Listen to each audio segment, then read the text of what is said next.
All right, folks, welcome back to yet another episode of Fresh Juice, an indie game podcast. I am one of your hosts, Tommy Fresh, and as always, I am joined by Maddie Juice. What's up, everybody? How are you? Are we keeping that first take in? Or no? Well, the listeners won't even know. that's Because we're Patreon only. professionals. Okay. Oh, folks, I'm normally good on the first try, and then for whatever reason today, it's been a long day, so I stumbled. It's hot, It is hot. It is hot, Yeah, and it's hot in yeah. this room. But we have a great episode for you all this week. We are talking about a game called Astor, Blade of the Monolith, a kind of I guess adventure game, dungeon, kind of not crawler, but like a Legend of Zelda like, I will say. Yeah. I think that's probably the best way to put it. With some other elements of other stuff going on in it, and we're pretty excited to talk about it. But before we do, I think we should probably just catch up because we haven't really chatted much this week. What's going on, Matthew? What's new? Yeah, a lot going on lately. So I had a few dentist visits, never fun getting those fillings drilling in my mouth. I know I was messaging you, it's like pepper grinder in there, just like, oh my God, dude, just like terrible. Still kind of feeling it too a little bit. So hopefully it Really? doesn't bother me during the pod. Yeah, just like whenever, I just ate dinner. So like whenever I'm like having like a chewing session, like I start feeling it again or whatever. But yeah, so that wasn't fun. But then this weekend, it was my wife's birthday, so we did a bunch of cool stuff for her birthday. Well, I don't know if it's cool, but we did a bunch of stuff. Went out, had breakfast, went to the beach. I got sunburn as I usually do. I got sunburn on my feet, Tom, on the top of my feet, Let's and go. so it's like every time I walk, it just hurts. It sucks, but it is what it is. And then we went to Red Bank, New Jersey. For anyone, shout out Red Bank, cool That's little where I was born, town folks. there. Oh, there it is. There it is. We There it actually is. saw your name etched on the hospital there. So Tommy Fresh. Tommy Fresh was born here. Yeah, so that was good. We went to a pretty cool like vegan ice cream place that's in Red Bank called Fable Creamery. We're not vegan or anything, but we're just, we try not to have like a lot of dairy, and like especially when it comes to ice cream. Ice cream is like the killer for us if we have like actual ice cream. So we just found this place randomly, and it was awesome. It was definitely overpriced, but it was like you could not tell the difference between they use like coconut milk for everything, between that and like regular ice cream, other than their vanilla. The vanilla just tastes like toasted coconut basically, but they had pastries and brownies and stuff there too. Tried a brownie. It was great. So shout out to Fable Creamery if you're out over in the Red Bank area. Very good stuff there. But be prepared. We got 2 kid-sized ice creams and a brownie, $17. I was like, holy shit. Like a kid-sized cup? I don't know. But regardless, it was a good time. And yes, what did I do Sunday? Oh, we just did some more. We had lunch, did a little birthday lunch thing with my parents, and then for my in-laws, we went over to their house for a birthday dinner for my wife. So yeah, it was just a birthday packed weekend. It was a good time, and it was hot. And yeah, I'm just here. Just had to go back to work. Sucks, but is what it is, It's a shame. I wish Yep. anytime your significant other had a birthday, you didn't have to go back to work. But unfortunately, that is the grind. And I like that you said a chewing session. Most people call that eating. Yeah. It's a quick chew sesh, Yeah, or just That's it. having gum, maybe. Yeah. I don't know what else would constitute a chewing sesh, but Huh? I'm sorry that the chewing sessions are hurting you, my friend. But this sounds like a good weekend. Obviously, happy birthday, Maria. You're the best. And Woo.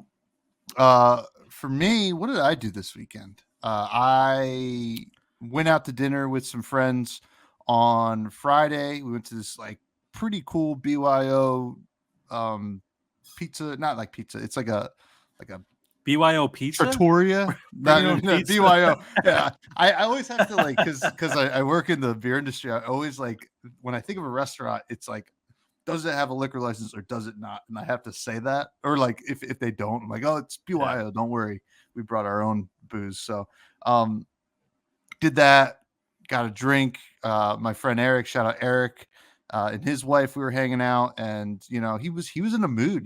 We went out to dinner, we had a good time, we had some good food. We walked to a bar downtown, and out of nowhere, he's like, "Should we do tequila shots?" Like, okay, let's do it, and we did, and that was fun. Let's And go. and then Saturday, I worked or helped one of my coworkers work an event in Philly called Log Jamming, which is put on by Human Robot Brewery. It's all lager beer, so like I love lagers, so that's why I volunteered to help, even though he didn't need the help. I just went, drank, and then left early. But it was pretty awesome. Got to drink like a lot of good beer and a lot of cool stuff over there. A lot of cool breweries that I have a tremendous amount of respect for, and some that I don't too.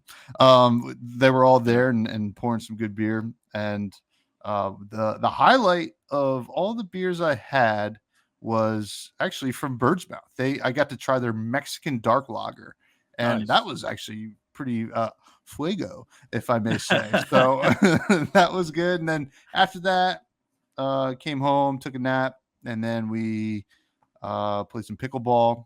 Shout out pickleball, biggest thing happening Nice. right now. And then we sold some NFTs after, and then I checked my stocks. Sunday was pretty low key, just got stuff done. Today went to work, and now I'm here. I'm ready to talk about some indie games, folks. Woo! Also shout out. I do have a friend in Red Bank, or we have a friend. It's actually my fiance's friend who does vegan content creation. I'm blanking on her vegan content creation like name right now, tag, but I'm sure she's heard of Fabled ice Yeah. cream.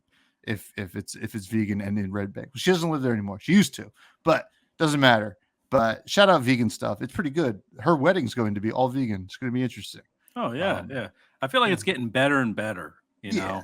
Like it. I've had some pretty bad stuff, but lately it's like like 90% of the stuff I have, I'm like, oh, like I wouldn't even be able to tell the difference. So We yeah, do vegetarian pretty often.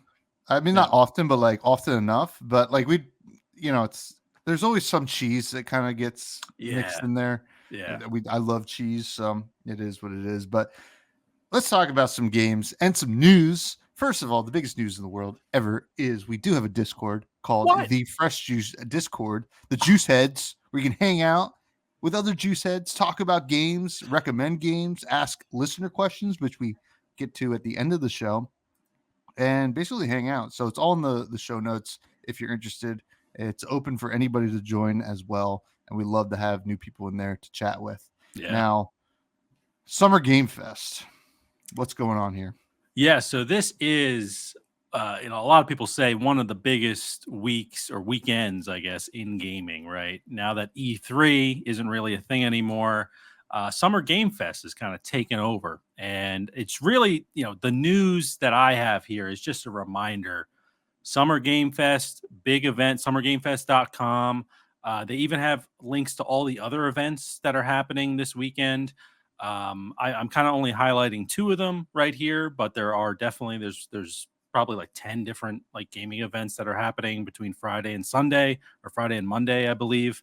But Summer Game Fest, yeah, it's going to be 5 p.m. Eastern this Friday on June 7th. And it is, I believe, a 3-hour show, which is, going to be jam packed with, I'm sure, good amount of indie games, some new reveals. It's kind of replaced, what E3 was, I would say, is like Summer Game Fest here. And then also on Saturday, so on June 8th at 12 p.m. Eastern, we have the Wholesome Direct, which is an indie showcase. I've never heard of Wholesome Direct before. I don't know if it's their first time kind of being part of the Summer Game Fest, but it's going to be all indies. I'll definitely be checking it out on Saturday. So we could chat up in the Discord if anyone else is going to be watching live. But yeah, those are the two I wanted to highlight. There's also the Xbox event, which is a big one on Sunday. So you kind of got like three sort of like major, I guess, events in a way over the weekend. And there's some others, PC gaming show. I think Devolver's doing a small one on Friday. I think after the Summer Game Fest. I think it's like a 30-minute showcase. But yeah, it's just an exciting time, of the year. I always look forward to kind of like the beginning of June, Summer Game Fest kicking things off. And yeah, we'll see kind of what they come out with. I don't really know. I never know what to expect with Summer Game Fest, whether it's going to be, I don't know, a lot of big AAA games, a lot of indie games. You never really know what to expect. But what are you thinking about this, Tommy? You looking forward to it? Yeah, I'm looking forward to it. I'm definitely looking at the Devolver Direct here. It's happening Friday evening at 8 p.m. Eastern. And, it's just like Devolver typically has bangers, right? You can always expect to, at least if you're into the genre that they're putting out, that you're going to enjoy what they put out. So I always like to see what they're going to do. This Yeah. Wholesome Direct is probably pretty interesting. Not really sure what we might see. When I think of Wholesome Direct, I think of probably a lot of Stardew Valley likes and stuff like that, which we see more and more of every year at this point. Yeah. So it's very exciting, and then obviously the big boys here like Xbox and Ubisoft and stuff. Say Ubisoft or Ubisoft. I've heard it both ways, but I think Ubisoft sounds cooler. Personally, Yeah. If I say Ubisoft, do I be soft too?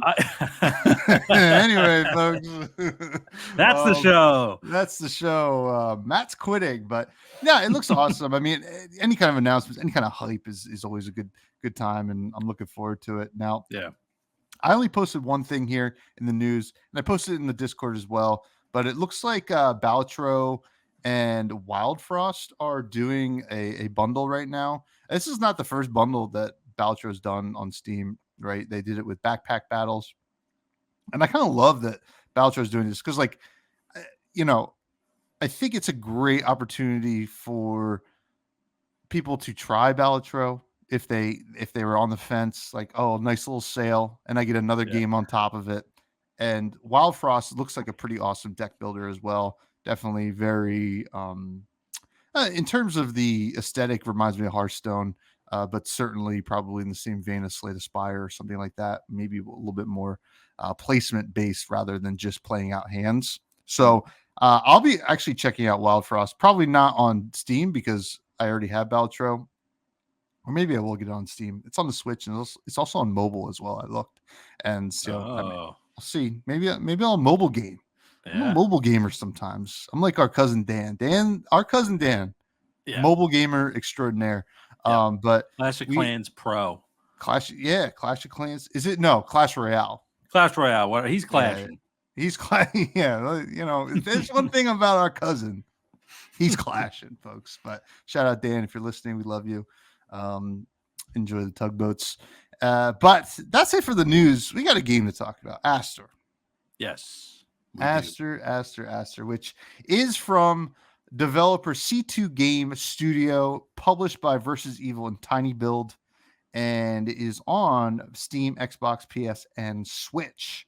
I wasn't aware it was on the Switch, actually. Yeah. But it's also on the Epic Game Store and a few different other PC stores. So it's pretty much like on everything, which is pretty cool, Yeah. But and we played on Steam. We played on Steam. A reference, yes. We did get codes for this as well. So keep that in mind. We always give an unbiased opinion, though. Comes in at $24.99. I think it's 10% off until the 13th of June.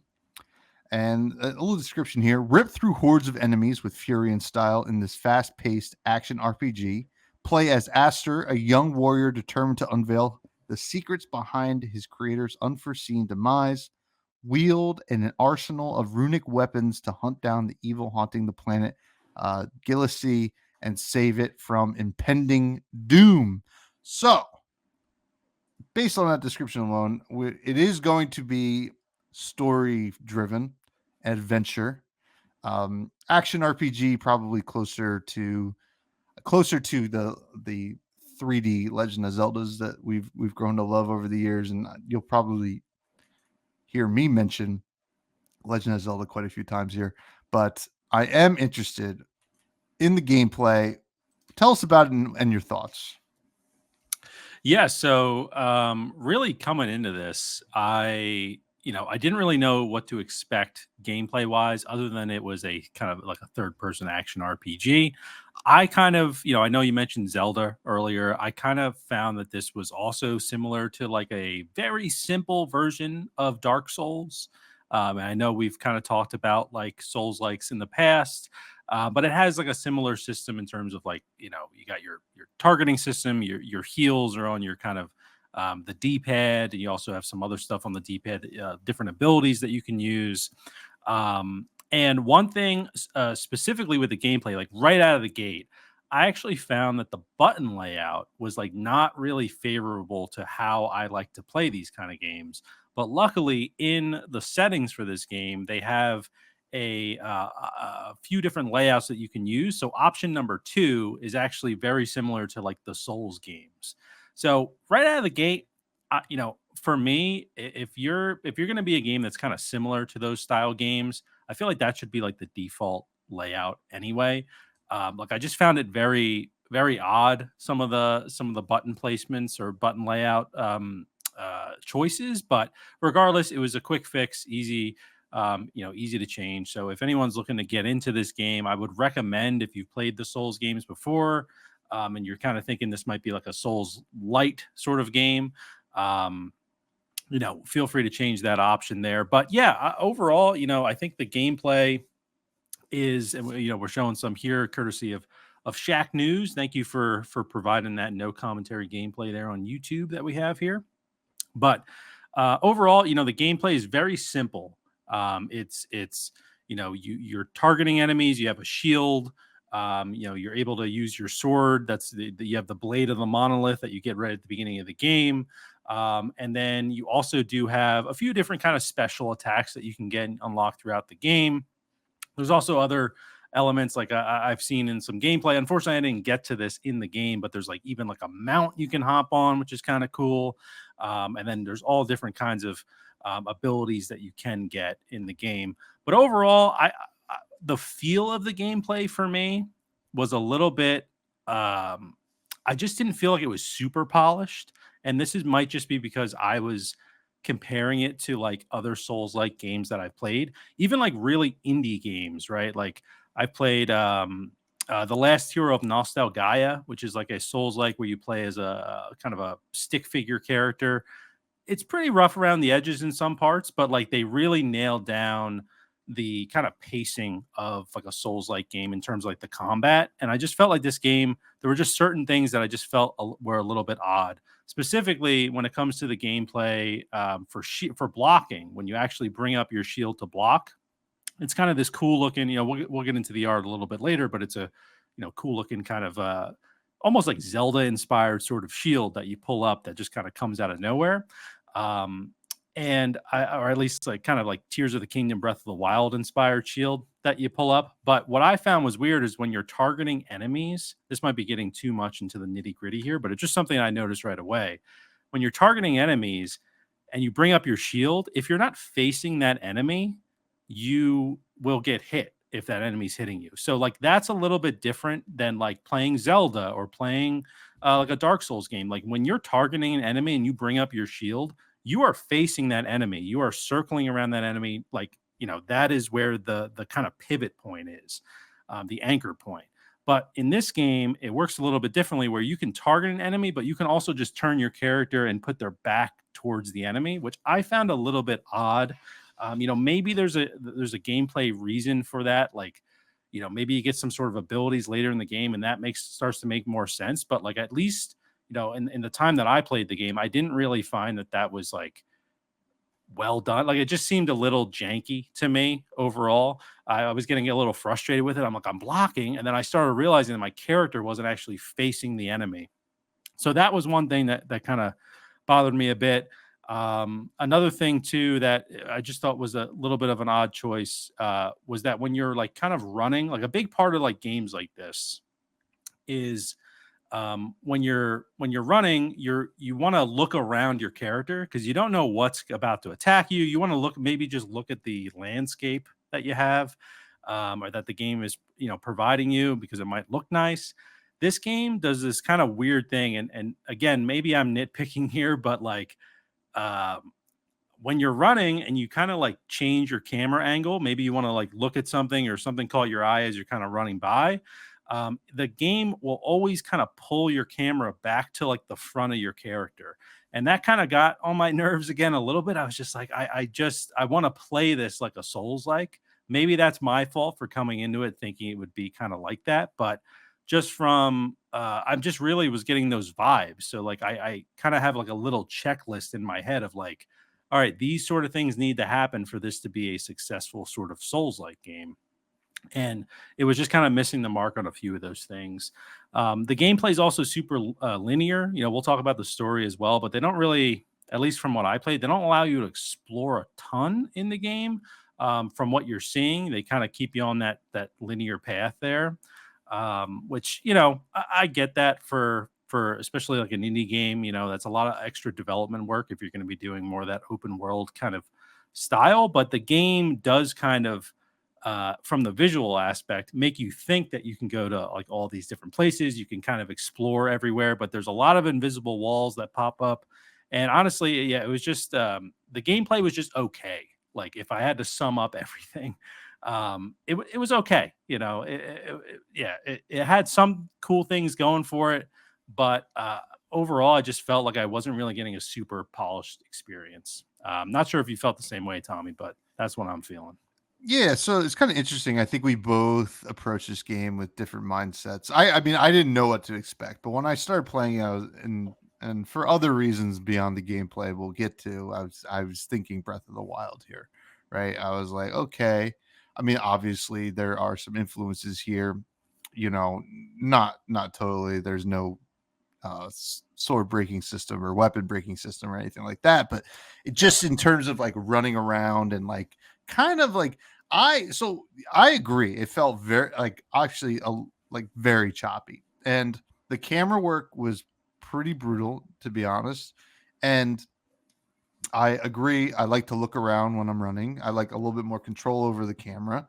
And also, you know, in combat, so like I do agree with you that I think they want it to be this Souls light kind of experience, like a more skill tested combat system, right? I think that's what they want, right? Yep. It's pretty clear from like kind of like the upgrades you can get and the different kinds of move sets you can kind of learn in the game, and even like a parry system and stuff like that. But it didn't matter because I felt that it was working better as more of a hack and slash, right? Yeah. Because I felt like I could just spam like any enemy I saw, I could just spam. And they didn't really do much. Like other than like some bigger enemies, but even like, you know, the only time I ever felt like the enemies were besting me was because there were a lot of them and my camera didn't work well enough. Yeah. And I would be like, okay, like I know I could beat these enemies and I'm trying to do what I'm supposed to be doing here, but yeah, my camera keeps switching from one thing to the other and not the thing that I actually want to be attacking or blocking for that matter. So I felt that to be a little bit frustrating. I will say some positives here. You know, I think that yeah, anything that you're running around swinging a sword is going to be a little bit fun, and if you're Yeah. there is a sense of adventure here, um to a certain extent that you get from the gameplay that is whatever. I will say I was not really having fun until I got the mount, the steed that you get to um ride. And it's this like desert spider thing Yeah. that you just get it. They were enemies initially, and then they're like, here, you can have this now. And you could just summon it, which was kind of interesting. Which I do like because I was like, this is getting old running around this desert. Uh, but once I got the steed, I was like, this is actually pretty cool. I actually Yeah. like this quite a bit.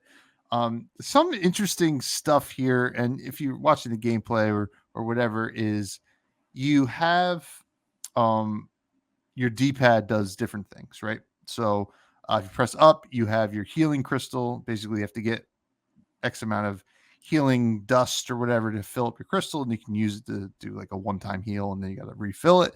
And then you to the left, you will have your steed. That's how you kind of summon it. And then to the right, you have this like third eye thing that you use in the beginning of the game, and then it felt like you stopped using it. Like Yeah. there were like it was like they almost forgot. Like it felt like that was going to be like an important part of like the puzzle solving in the game, and then you just kind of stopped using it. Like I ran into some more places to use it, but it didn't feel like it was that important. Like it was almost like, oh, here's like a hidden room you can look at or something like that.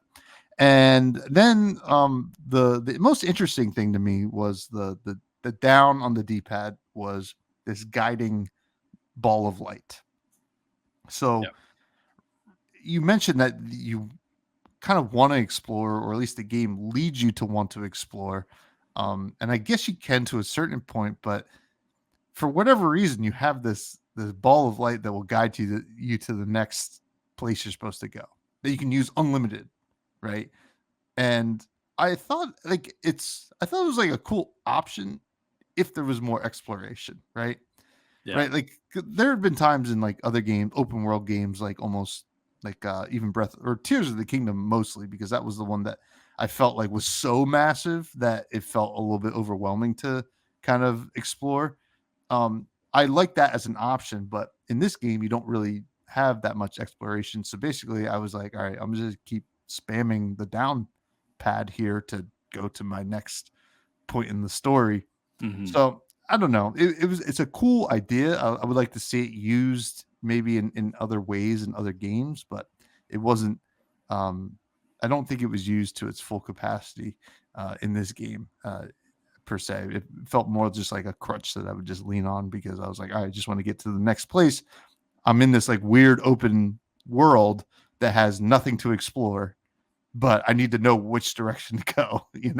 So Yeah. it was interesting in that way. So yeah, but that's how I felt about the gameplay. The steed, the mount is cool. So there's that. Yeah. And there's some like fun moments like when the camera was working properly. It could be fun to swing the sword and fight enemies, but Yeah. um yeah, but now what did you think about the story? Yeah, the story also, I think there were some cool, interesting parts, but I also felt like it was not super polished, right? So when you start the game, you just kind of start with like your friend, and you're kind of exploring this temple, and you just kind of get thrown in, right?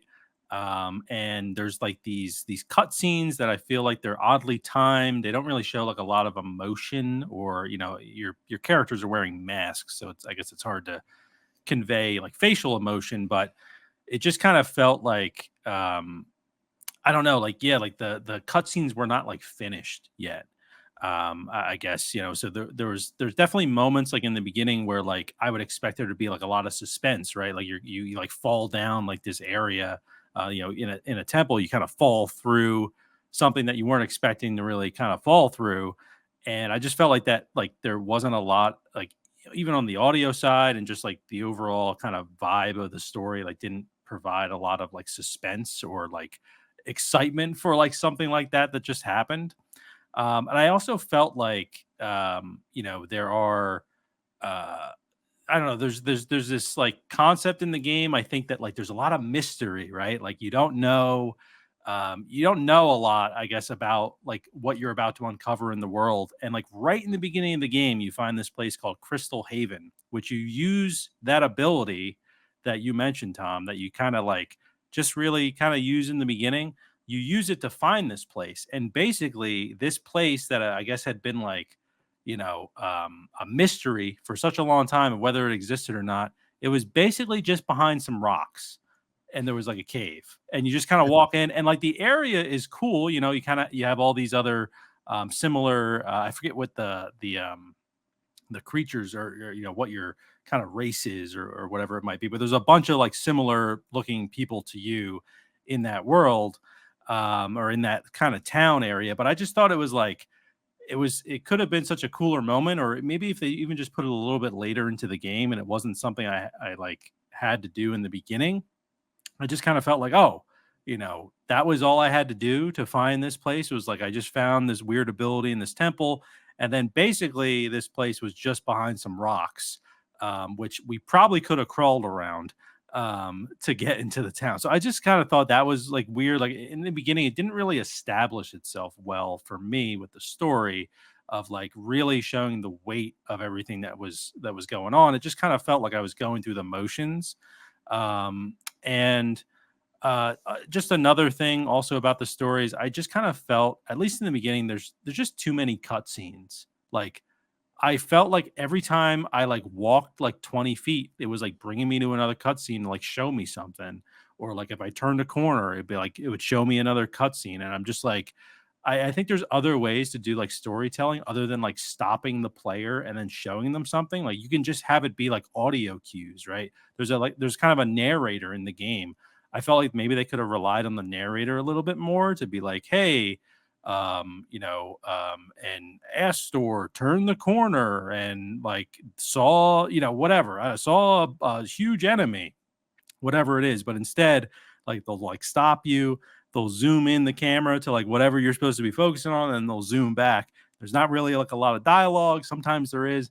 I just kind of felt like in the beginning, I was just like, can I just get through this? Like, please, I just want to go explore and kill things with my blade, I just got it. And I just felt like I honestly felt like it would have been a little bit more rewarding if like you got the blade kind of towards the end of your kind of tutorial area or whatever you want to call it, where it's kind of like teaching you about the world.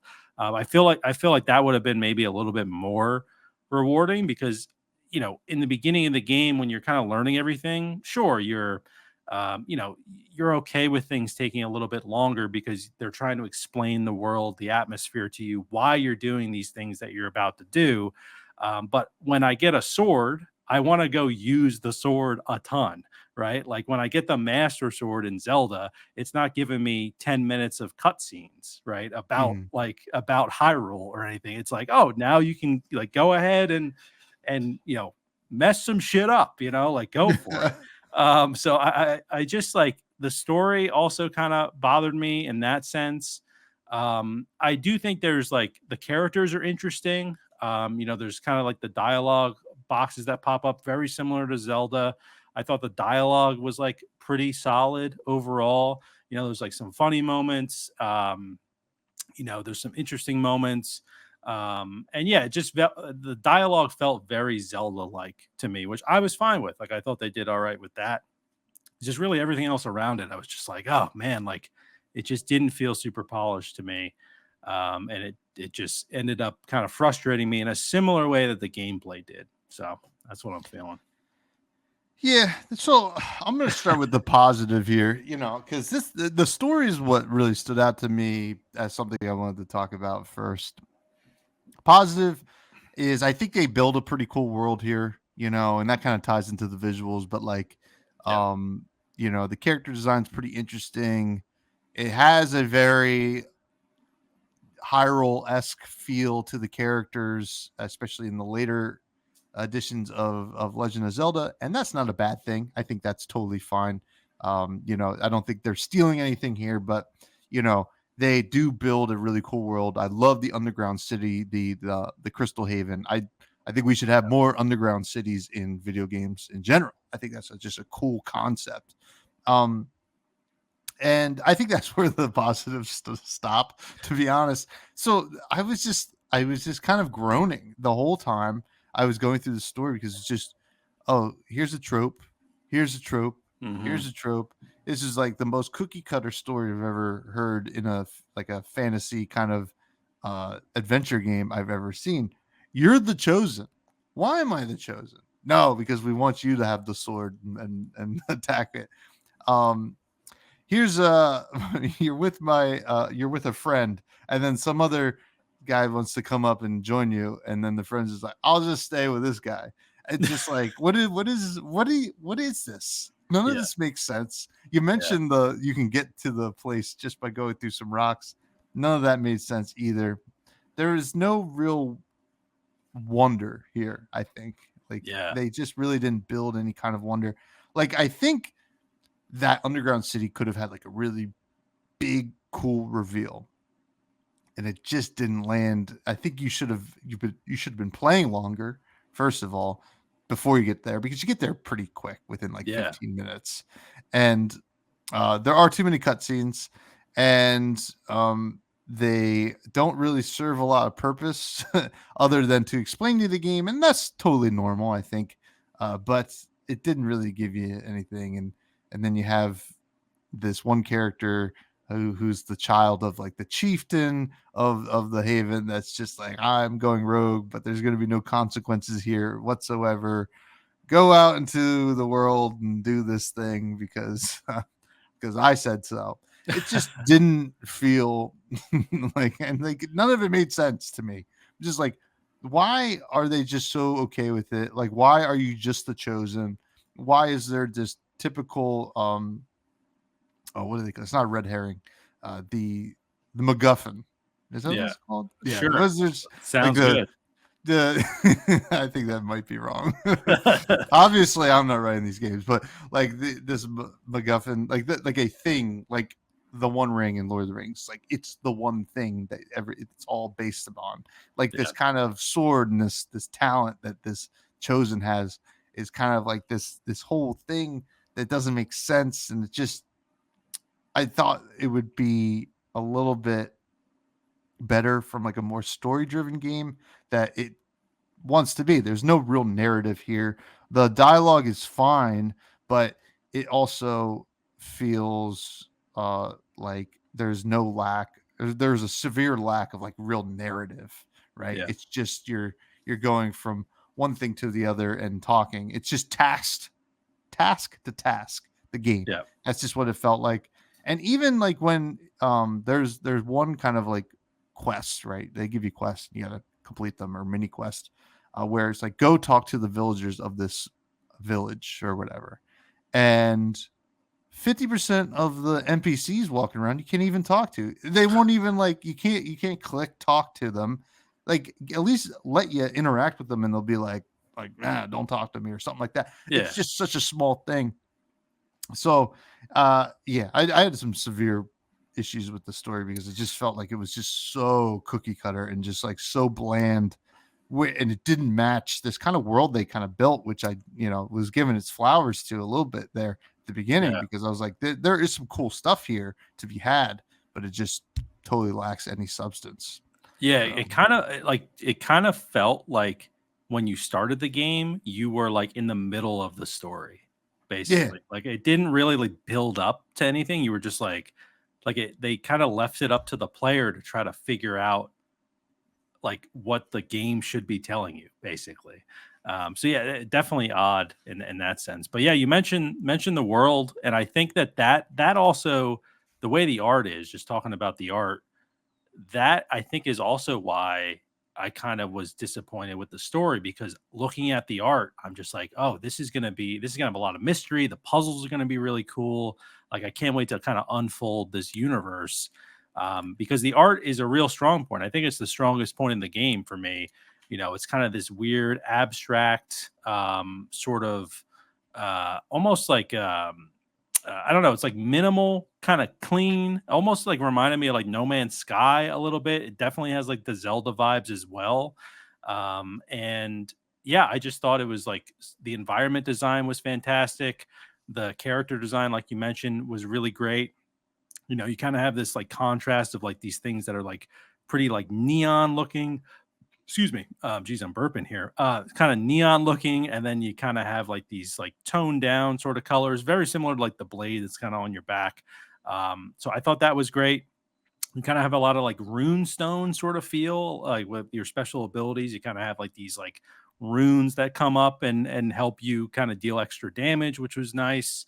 And then yeah, there's just a lot of like vibrancy with the world, which was cool. Unfortunately, the gameplay part doesn't really allow you to explore a ton of it. It's not very like densely packed, or there's not like a lot to uncover. So that was a little bit disappointing, but overall, like I was pretty happy with the art. I thought like the menu system for me was like easy to understand. Dialogue boxes look fine. Like everything from that standpoint was fine. And yeah, it was like the kind of the strongest part of the game for me. What were you thinking about the art? yeah, I definitely it ties into the world building here. Like it's really a cool looking game. There's some issues here where like plants are kind of like going into the sand, Yeah. or the ground or whatever. It's a little strange, but that could be in the performance side of things and kind of the overall choppiness of the game. But the character design here is awesome. It builds a really cool world, and there's obviously a lot of Breath of the Wild kind of influences here, like the glowing sword, the glowing like runes, just that Yeah. like that light blue glow that comes from a lot of the things. Even when you use your like third eye kind of ability, it feels like you're trying to go into a shrine in Breath of the Wild. So like it is it's and I don't think it's a bad thing. It's like obviously Breath of the Wild is one of the greatest games ever made. So like sure, like you get inspired by it. And I liked a lot of this, and in terms of the art style, I think it's cool. It's matches the tone of like, it's not bloody or anything like that. Like it's very kid like, and the story kind of matches that too, where it's not a lot going on. But like, in terms of how it looks, I like it quite a bit. Yeah. And I also mentioned the underground city. That's cool. I want more of those in games, as I said. So like, it's building a world. It's just unfortunate that the supporting cast around the art style wasn't really there. And I'll jump right into it. In terms of the sound and the music, it's totally generic. I felt like just you got your kind of string section kind of thing, but like the thing that rubbed me the wrong way was when you were like in a story point, like the Yeah. music just would not match the gravity of what's being told to you or whatever. So like it was a little strange, like to me, because I felt like they'd be like telling you something really intense and it would just have been the same music. Yeah. And I'm just like, well, come on, like just give me something like a crescendo or something. I Yeah. mean, sure, when enemies saw you, you get your typical like music change where like, oh, you're kind of in danger. But other than that, it was just kind of one note, right? Yep. Throughout the thing. But um, other than that, the sound effects were fine. The the kind of like I guess sound triggers or whatever for you to do something were a little bit confusing because it kind of was like, what do you want me to do? You know, that was a little strange, but overall it was totally fine. But the music just kind of not having any kind of cohesiveness with the story was a little jarring for me. Yeah. I definitely agree. It didn't seem to sync up super well. And there were a few things with the sound that just, I don't know if it's just me, but specifically when you're talking with someone and you're kind of going back and forth with dialogue. Whenever like a character is done with their dialogue and their dialogue box and it moves to the next character, it plays this sound. It's kind of like this like I don't even know how to explain it. Like this, like futuristic, like fling, like it just like closes the window. But then when you're having a conversation with someone and it's a lot of back and forth, you're just hearing like fling, fling, fling, like just I was just like I at first I didn't know what the sound was. I was like, this can't be the game. Like it must be like an alert on my computer or something like that.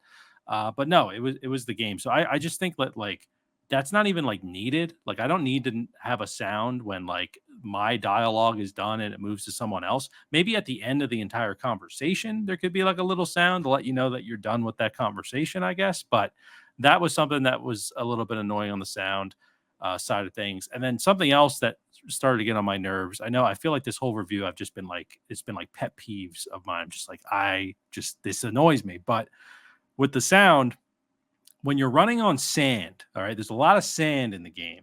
All right. Typically, I would think that running on sand would kind of sound, like, there'd be like a little, I don't even It know. would I can't sound even say different. it would sound different. This sounded just like tapping on a desk. like, his like little legs are like running on the sand, and it's just like it didn't match like the texture of the sand at all. I was like, what kind of shoes is this guy wearing?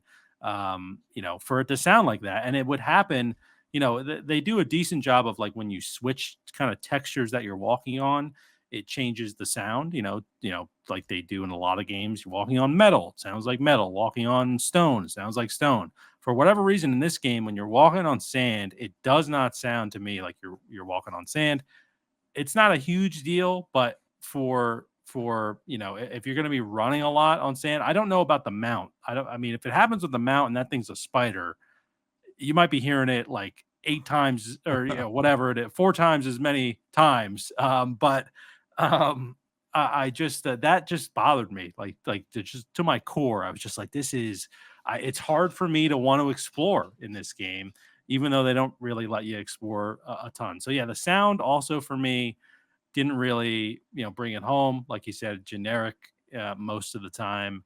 And I also felt like some of the, especially in the beginning, like some of the cutscenes like I mentioned, like they just didn't really have sound. I'm like, I want the game to kind of build up these epic moments, and I just kind of felt like it didn't really do that in the sound department either.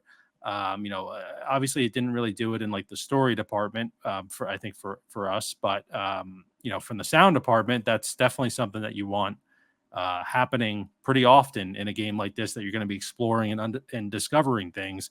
One of the best parts, I hate to keep comparing it to like a juggernaut like Zelda, but like the sound in Zelda, it makes you feel like you got rewarded. Like Mhm. if I just hear like the chest opening sound in Zelda, I'm like, I get all giddy. I'm like, yeah, like I discovered something. I don't know what it was, but like I hate to keep comparing it to a game like that, but like those are the small details that really matter in this type of game.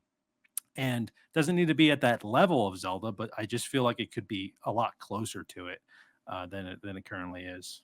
Well, I think it's totally fine to bring up the game Zelda Yeah. because there's clearly a lot of influences here, right? Because if you're gonna like show that you're like, hey, this is a game that like even in the press kit, I think they mentioned that like it's like Legend of Zelda, along with some other games, Yeah. and like if you're gonna say that, like we're gonna hold you to like not that complete standard. We understand you're not Nintendo, but you know, eh, at least understand why Zelda is as good as it is. It's Mm, anybody can make. I mean, not anybody, but like any developer, like like competent developer can make a game where you run around with a sword and create some kind of story. You have to go the next level above to like kind of really solidify yourself. It's like when people are talking about Astor, you know, you for years to come. Like you got to make it an experience. So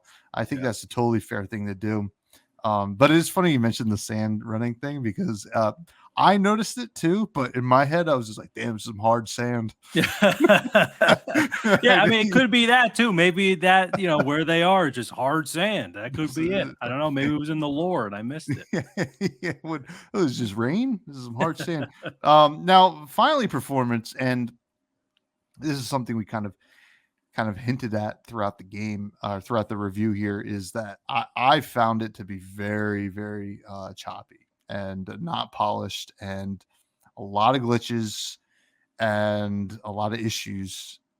I don't know if that's on the performance side or just everything else, just like not really made well. But I felt like I was not playing a complete game. Um, and it's unfortunate because I think there are some good things here, but um, that's where I landed on the performance. Yeah, I agree. I didn't run across like too many performance issues, but there were definitely more than I would have liked. And granted, we did play the game before release, so obviously, I think now that the game's out, they'll probably put out some hot fixes for some of that stuff, hopefully. But definitely, you could notice like a little bit of choppiness here and there, as well as like the cutscenes, bringing them up again. Like it didn't feel like some of them were like finished. So I don't know if that's something that's like on the performance side, and maybe something was supposed to happen. Maybe sound was supposed to play during those, and it just didn't. And then one thing that I don't. It was probably my fault, but I had played this game kind of before launch, and then I went to go play it again after the game had launched, and my save was no longer there. Now, I think what ended up happening was that I didn't. You have to go to certain points in the game and save. I guess I was probably under the impression that after I completed a quest or after I discovered like Crystal Haven, that it like auto saved, because like that was kind of a big moment in the story in the game. I was like, all right, probably save. So it's probably my fault. I don't think it actually did delete my save, but just for anyone who's looking to play this, you do have to go physically save at these kind of big sphere things that you find in the world, which I don't know. I feel like it should be saving after each like major quest or whenever you complete a quest, it should probably just have a little auto save there. I don't really feel like it's a type of game that like you I don't know, like it's not a very difficult game. Like I can understand in like the Souls games, just bringing those up again, like you can't just save anywhere in the Souls games. You have to go find a spot to then save at, and that's because like that's part of the risk is like, oh, you're going to be leaving this area to go fight, you might die, and then you'll respawn at that save point that might be a really long distance away. This game, like, it's not that level of difficulty, so I just kind of assume that there were like auto saves, but I don't think there are. So just a I guess it's sort of on the performance side if it did delete my save, but I honestly just think I was stupid and it didn't realize it wasn't auto saving. But it's that time, though, Tommy. It's that time. Yeah, well, I gotta say before, I just gotta let people know that I'm the kind of guy it doesn't need to auto save or save in the game at all. I beat it all in one Oh, fell swoop. well So then. Jeez. I'm kidding. I need to save constantly. Now we do have our final rating here. The ratings are as follows: your best games in the world, certified fresh juice. This is your Balatros, your Animal Wells. This is the best rating that we give out. A tier, a steel. This is your pepper grinders of the world. Different games like that. B tier, get on sale. This is kind of like a lot of games will kind of fall in this category where decent. We had a decent time with it. Maybe we wouldn't, run out to go get it. But if it was on sale or part of a bundle, maybe we'd consider it more and recommend maybe do that. Or if it's just something you're perhaps into, it's still a fun game to get into. After that, manager special, these games are really hard to recommend. Oftentimes very genre specific. Like if you're really into the genre, check it out. Other than that, it's hard for us to kind of recommend it. And then finally, is the worst rating is spoiled milk. These are games that we can't really recommend at all. So, Matthew, what's your rating? All right. So I am giving this game I'm giving it a low manager special. All right. So I was on the fence between a spoiled milk and manager special, but I do think some of the issues in the game could probably be fixed with some updates, especially around performance, around the sound, everything we kind of mentioned. Obviously, I don't think like the story side of things can really be fixed, so that's why I'm like giving it a manager special. And the gameplay, the combat side, I don't really think can really be overhauled or will be overhauled. But judging the game of how we currently experienced it, I'm giving it a manager special. I do think it's if there's anyone out there that wants to get this on a very deep discount that you know is not expecting too much out of like kind of the story or exploration, but wants to just kind of play something that's just a very light sort of Soul Zelda like. I do think that there's probably some people out there that would enjoy it, but for me, I just got to give it a manager special. Yeah, okay. So um so I thought about this one long and hard, and I did some research. I looked into C2 Game Studio, the developer here. Just wanted to see what else they had made. I always like to kind of see that and not see what they're rated, but just what else they had made. And in the case of C2 Game Studio, this looks like the first non-mobile game they've made. They've made three other games that look like they were all out on iOS. And I will say it is a fine effort for the first kind of console like large platform release here. If this was a polished game, I think that there would be a lot to be said here, in terms of almost the nostalgic vibes it kind of gave me, right? From like the N64 early GameCube days when you would just get like a platformer, like adventure game or whatever, and you'd play it and it didn't have a lot of substance, but you just like liked it, right? Yeah. And I'm thinking of like Rayman or something like that. This also gave me Rayman vibes in a lot of ways. Like just like I'm not even talking about the side scroller Rayman. I'm talking about Yeah. 3D platformer Rayman 64 or whatever it was. Yeah. yeah.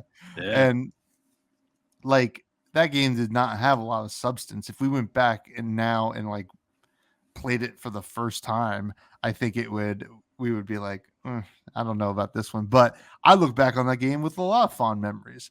The unfortunate thing is this is not the late 90s, early 2000s. And you have so many more resources. You have so many more like just more opportunity to give a better experience, I think, than you probably did back then, because we just had an elevated gameplay or like just total video game vibes, like past where they had already gone at that point. But we've gotten way past that now. So all that considered, it's still a manager special for me in a long-winded way of saying it. But like, I think that I agree, like with some updating, if it became like a clean game, I could see it getting closer to a get on sale, right? And like, it would be something like, I think like a kid would probably really enjoy, without like the annoying combat stuff, right? Because like a kid's gonna get frustrated, like I can't see the enemies. I got frustrated, like with that. So, a valiant effort here. A lot of rough stuff, some cool stuff, but a manager special from both of us on. Yep. And we'll be giving away 20 copies of this. On just kidding. No good. No giveaways. No giveaways this week. Yeah. But yeah, it was an interesting one to review. I was, I had a feeling we were probably around the same, because we tend to fall in the same place on a lot of this stuff, but I do think that it was like a lot. I think different things bugged us on this one. Yeah, agreed. And I think also like it's one of those games, like it was featured in the Xbox Indie Showcase, right? So like I kind of already had expectations because of that. I'm like, oh well, if Xbox is like having this as part of their showcase, like they must think it's pretty dang good. And yeah, I do think there is potential there, but I did not know though that these devs had only done kind of mobile games before. So it kind of almost makes sense, right? Of like, I could imagine their next game being like better polished, right? As they, especially now that like they publish this game on platforms they probably never published games on before.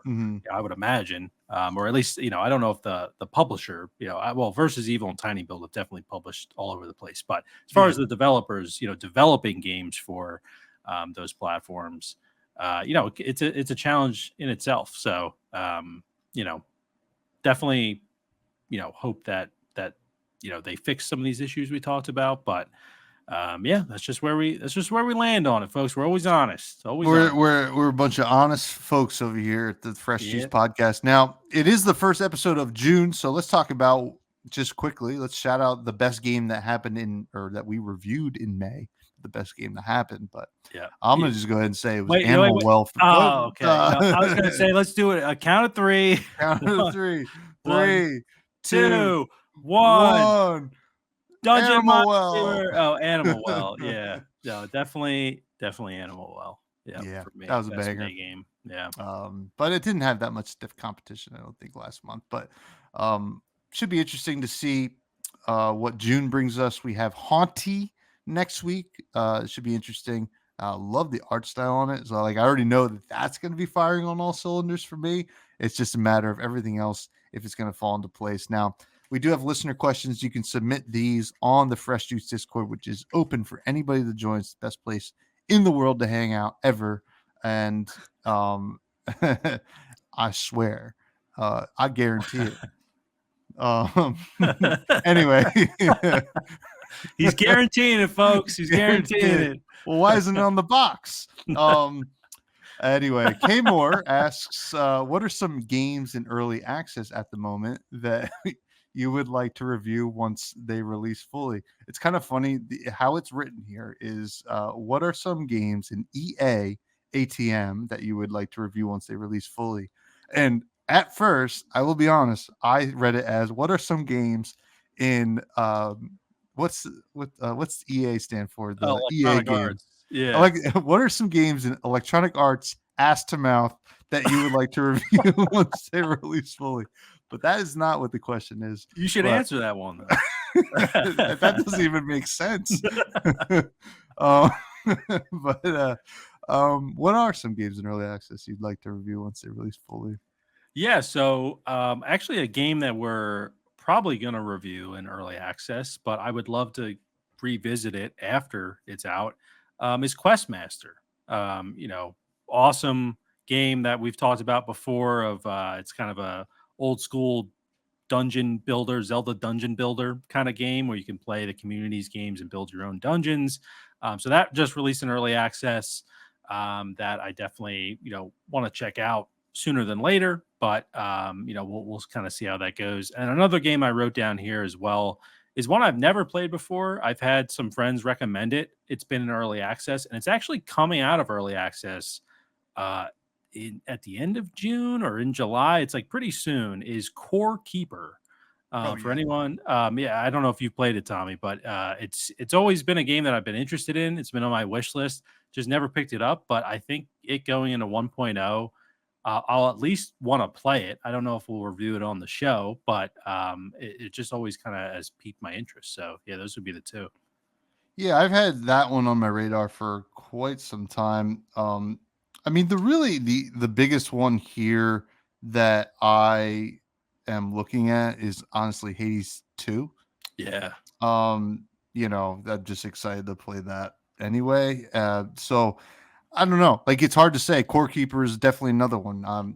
These early access games, and I guess even though we did review it, No Rest for the Wicked would be kind of cool to review at 1.0.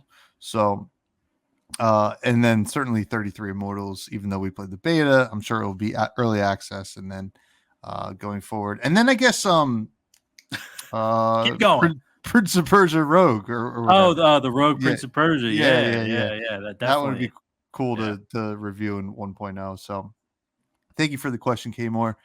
Next question comes from Capolo.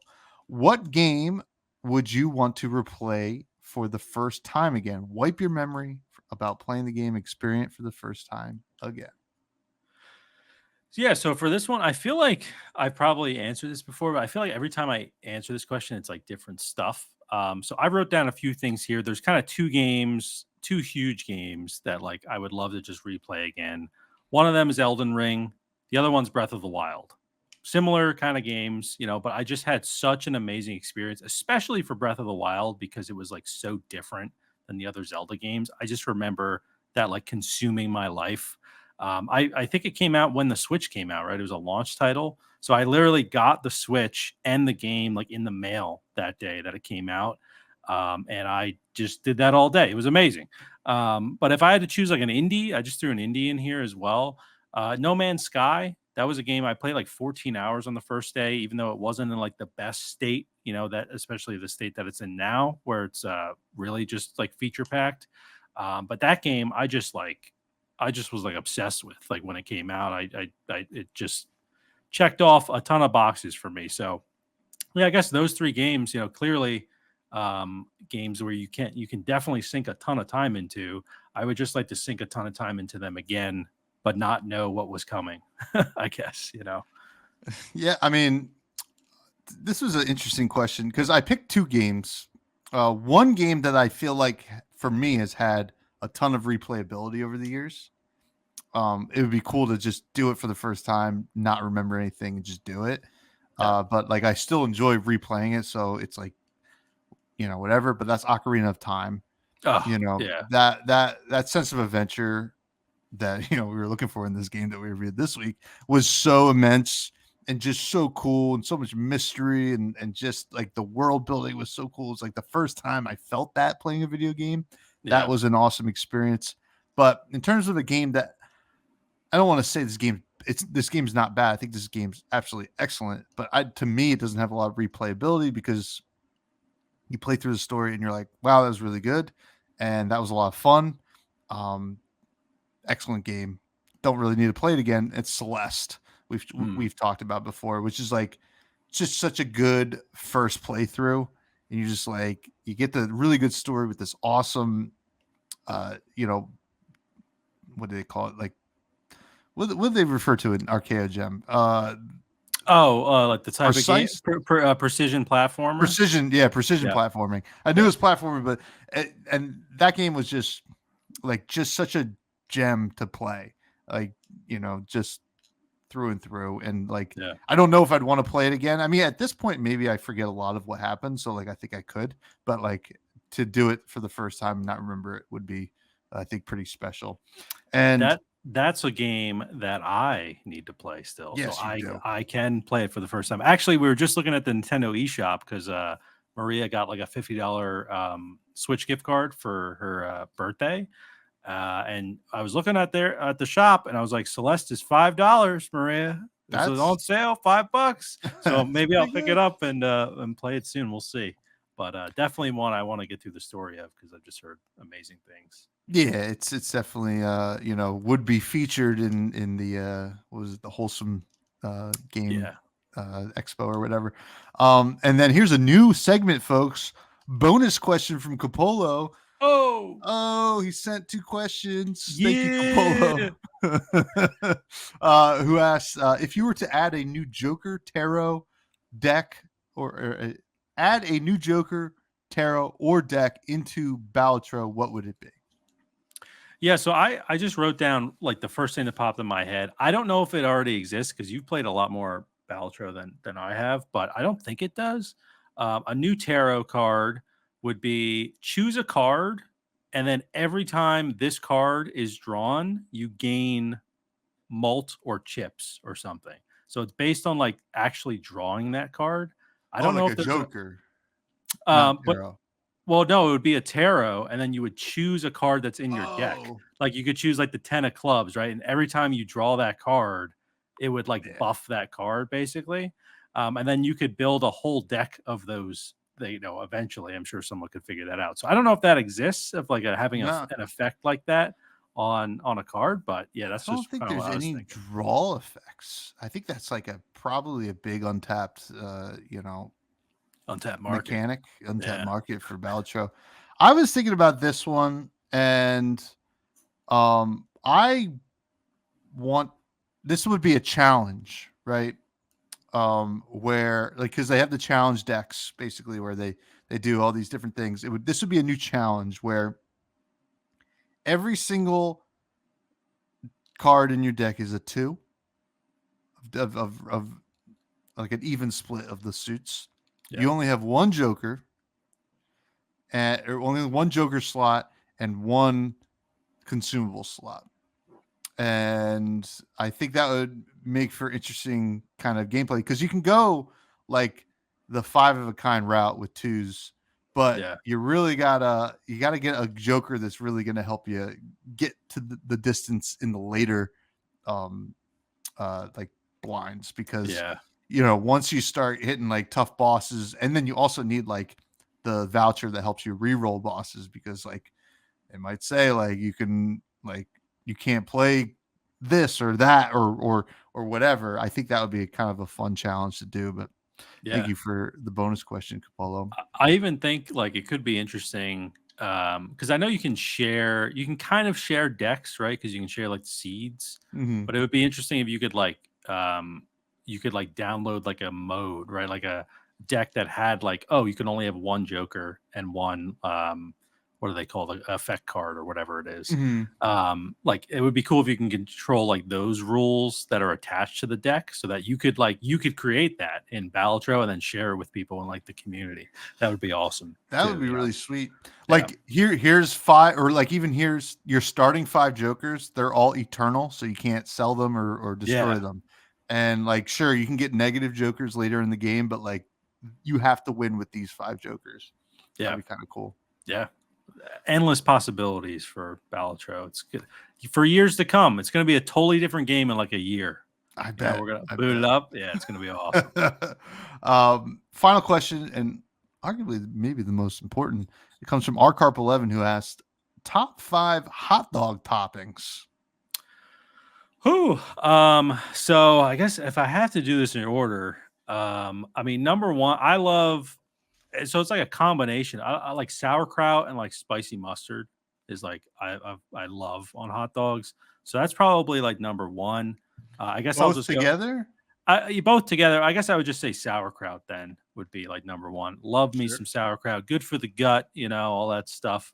And then number two, probably it would be like I love some like chili cheese, a little chili on there with Chili? some onions. I know it's like everything I like is like a combination of toppings, right? So But what makes it the thing? So chili makes it the thing. yeah, Like, chili makes it the thing. yeah. Sauerkraut makes it the thing. Number three, I mean, I like a good classic like ketchup, mustard on a hot dog. That's 2 toppings. Just one. God damn it. Just I one. know. All right, I'm gonna go sauerkraut. I'm gonna go chili. I'm gonna go spicy mustard. I'm gonna Ooh. go oh god. Jalapenos. And then I'm Man. gonna go ketchup. I'll just go ketchup number 5 because it's a classic. You know, it's a It classic. really is. I probably missed some, but I mean, I probably there's- got to try more too. You know, Chick-fil-A sauce on there. I'm sure it's good. You know? Yeah. Never had it, but yeah. We actually have a similar list here. Number one for me is sauerkraut. It's one of those ones I see on the menu or whatever, or if I have it, I'm like, well, I want some sauerkraut on it. Yeah. And it's good with a lot of different things, actually. Like it's best with spicy mustard, but I'll rock sauerkraut and ketchup. I don't care. I'm not fancy. I'm not better than anybody. And this is where the first deviation here. I'm gonna say jalapenos is number 2 for me. Okay. I love jalapenos with ketchup. Yeah. Right. I think that like sweetness balances out the spiciness of the jalapeno. That is a winning combo for me. Love that. After that is spicy brown or spicy Nice. mustard. I like how you're like looking at like a notebook, like I'm writing. You're them like, yeah. I want to know. Yeah. I want to know where we stand. Official. After that, I have to say onions, like raw onions. Okay. I like raw onions no matter what. You know, it doesn't need to have chili. And then I don't want to say ketchup, but ketchup's kind of like a good choice for the last one there. But I'm trying to think of some of the best hot dogs I've ever had. Oh man. And there's a lot of them. Memory lane. Yep. Man, it's always good to think about the good old days. You know what's funny? It's just speaking of that is like Maria. She has like 3 hot dogs a year. She says, right? She has one for Memorial Day, one on her birthday, and then one for 4th of July. And that's really the only time she really eats like hot dogs because they're not good for you, right? Like absolutely not. But you know, whatever. I don't care. But the other day she was telling me that, and I was like, "That's so funny," because like I feel like New Year's Day, that's how many hot dogs Tom has. You know, like he is just, it just, you know, he's breaking that record immediately. You know, he's sending me pictures from Destination Dogs. He's already halfway. You know, he's. You're not wrong. Yeah. Oh, that actually reminds me. So, number 5, edging out ketchup right now is so on a Chicago dog, and I understand the Chicago dog does yellow mustard, which I am not that big of a fan of, but in that context of a Chicago dog, I do like it. I love the little spicy peppers, that like the full little spicy peppers that put on a Chicago dog. Yeah. Well, I don't know what they're called. I think they're like called pequeños or something like that. Yeah, like the little red ones, like the little. No, they're like they almost look like little banana peppers or little pepperoncinis in a way. They're like a vinegar based thing. Those are good. I don't mind celery salt on there either, but that's pushing. Salt. Yeah, well, they put that on. I think they put that on a Chicago dog, but that's pushing. You know, that's beyond the everyman's hot dog. Right there. Are you a celery guy? I love celery. Me too. I don't Yeah. understand why people don't like it. Yeah. It's It's yeah. water. Yeah, yeah, it's just solidified. It's like ice. Yeah. And it's actually perfect. The celery boat is perfect for a hot dog. You just put that right on the celery, That's so and you true. just I wouldn't do that, but you could I if you would wanted to. try it. I wouldn't. I mean, like if I Yeah, got like a big one of those big stalks of celery and yeah, he just fits like a hot dog right there, I'm like, oh, I'm trying to cut calories. yeah. True. There you go. Or I ran out Yeah, of buns because that is the problem. And I buy my hot dogs and my buns based on the counts, right? Because I yeah, think if you just like went got ballpark and went got buns, didn't look, 8 buns, 6 hot dogs, or 8 hot dogs, 6 buns. yeah. That's that's no good. You want the same 8 and It's no 8, good. 6 and 6. Yeah, and I then the mean, bun. I feel like the buns always go bad before you yeah, finish the hot dogs too. I mean, unless I'm like pounding dogs daily or something, it but is I'm it is usually tough. not. Well, it's the hot dogs never go bad. that's Yeah. Oh that's yeah. actually the Oh yeah. sad thing. Yeah. But um, God, well, folks, I mean, we are. If you made it through the review, you made it to the good part of the episode where we Yeah. talk about hot dogs, some glizzies. Yeah. Now that does bring us to the rec room, where we recommend something that perhaps isn't an indie game, and then we say our goodbyes. And Matt, what do you have to recommend this week? Yeah. So this week, we actually Maria and I just started watching. It's been recommended a many times, but we just started from season one. We started watching Bob's Burgers, which, like, to be honest, with when it comes to like animated, like comedy kind of shows, a lot of them don't do it for me, like the new ones, right? Like of course, I love Family Guy. I mean, South Park's funny. The Simpsons has its moments. You got like Rick and Morty, stuff like that. That like is funny. But I don't know, for whatever reason, when I watch like a new show that's like animated and supposed to be funny, I always just find it like cringy, or just like, this is like they're trying too hard. Bob's Burgers, like right out of the gate, season one, I am dying laughing. Like it is just it. They kind of do that thing that I think Rick and Morty does, where basically it feels like the voice actors just like improvise and then they animate whatever they're saying. And like H. John Benjamin, he's just so funny with just like his cadence with everything and his like monotone voice, and all of his kids and like the whole family. It's just like it's hilarious. So we're like 7 or 8 episodes in. I know there's like 14 seasons, but like I was so surprised at how funny that show was right out of the gate with season one. So that's the rec room for me. Bob's Burgers, great show. Yeah, I feel like I feel the same about a lot of in animation in general. For me, is like tough to get into, especially as an adult. Um, you know, there is stuff I'm nostalgic about, right? Like I did watch a lot of Family Guy. I don't watch any more Family Guy anymore. Yeah. Bob's Burgers is one of the few that I really enjoyed, and like Futurama is one that I actually will revisit. I love Futurama so much. I tried Rick and Morty so many times. Yeah. It does not click with me. I All don't. right. It's just not my That's all right. thing. You just got a lower IQ. It's no, I think that's like the I meme that people say. yeah. Uh, I yeah. just don't think it's funny. I just like I understand what they're doing, Yeah. but yeah, Bob's Burgers. I mean, anything John Benjamin does, I'm pretty much in. Yeah. I have a pretty boring. I guess it's not boring. But there's the developer Supercell that Yep. makes Clash of Clans and Clash Royale. They Shout have a out new game Dan. out. That it's like a online PvP game.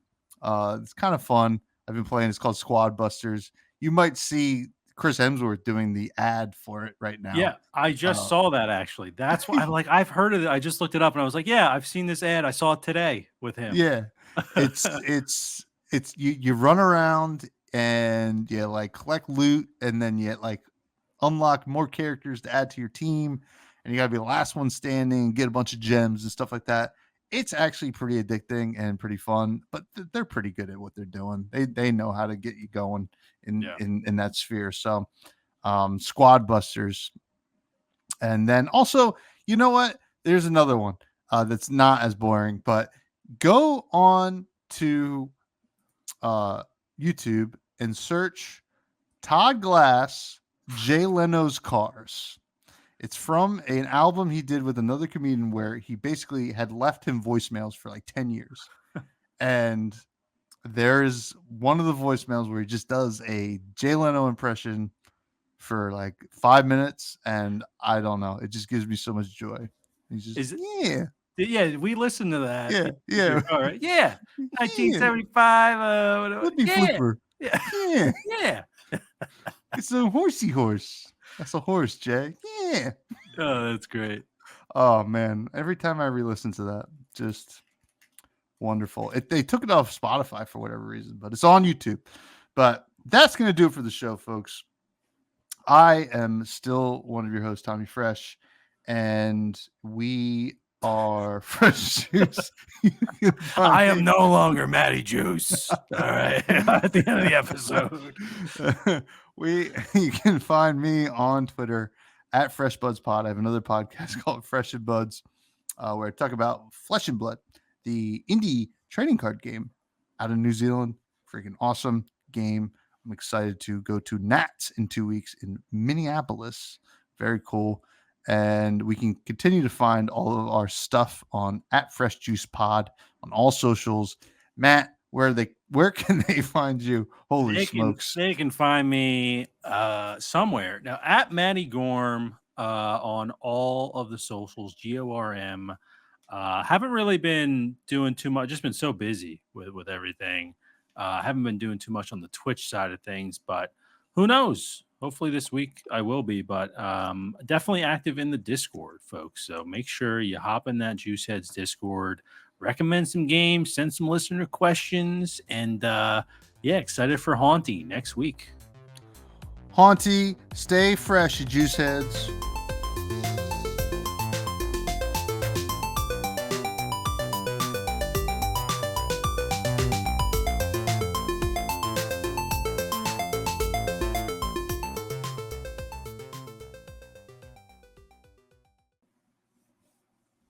All right, folks, welcome back to yet another episode of Fresh Juice, an indie game podcast. I totally, yeah. Holy smokes! I'm taking that one from the top in 3, 2, 1.